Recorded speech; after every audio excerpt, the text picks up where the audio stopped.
धूपनगर के उज्ज्वल खुशमिजाज शहर में लियो नाम का एक लड़का रहता था। उसे कॉमिक्स पढ़ना और अपनी माँ को पौधों को पानी देने में मदद करना बहुत पसंद था। लेकिन उसका एक बहुत बड़ा रहस्य था। जब किसी को मदद की जरूरत होती तो वो सिर्फ लियो नहीं रहता था, वो बन जाता था मकड़ी मानव।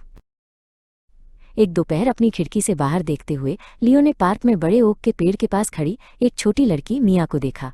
वो ऊपर देख रही थी और रो रही थी। मेरी पतंग। वो रोई। हवा उसे ले गई और अब वो सबसे ऊपर अटक गई है। ये काम मकड़ी मानव का है, लियो फुसफुसाया। उसने जल्दी से अपना अद्भुत सूट पहन लिया। ये चमकीले लाल और नीले रंग का था और उसे बहादुर और मजबूत महसूस कराता था। उसने अपना मुखौटा खींचा और वो दिन बचाने के लिए तैयार था। थुप! मकड़ी मानव ने अपनी कलाई पर लगे एक विशेष ब्रेसलेट से एक चिपचिपा जाल फेंका। ये एक ऊंची इमारत के कोने से चिपक गया। वूश!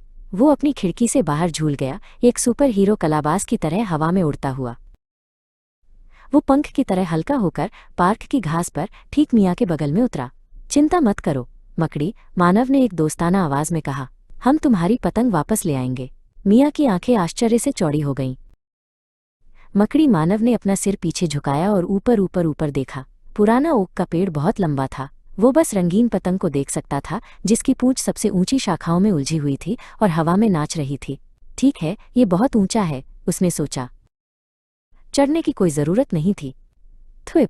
मकड़ी मानव ने ध्यान से निशाना साधा और पतंग की ओर एक छोटा चिपचिपा जाल फेंका। ये एक सटीक निशाना था। जाल सीधे पतंग के फ्रेम पर जा चिपका। उसने एक हल्का सा झटका दिया और फिर दूसरा। पतंग शाखाओं से मुक्त होकर हिलने लगी। ये नीचे नीचे नीचे तैरती हुई सीधे मकड़ी मानव के इंतजार कर रहे हाथों में आ गई। उसने ध्यान से जाल को सुलझाया। ये लो, उसने पतंग मिया को वापस देते हुए कहा। उसका चेहरा एक बड़ी मुस्कान से खिल उठा। ओह धन्यवाद धन्यवाद मकड़ी मानव, वो अपनी पतंग को कसकर गले लगाते हुए चिल्लाई। एक खुशमिजाज हाथ हिलाने के साथ मकड़ी मानव ने एक और जाल फेंका और दूर झूल गया, सूरज ढलने के साथ एक छत से दूसरी छत पर छलांग लगाता हुआ। अपने कमरे में वापस आकर लियो मुस्कुराया। लोगों की मदद करना, चाहे वो बड़ी हो या छोटी, सबसे अच्छा रोमांच था।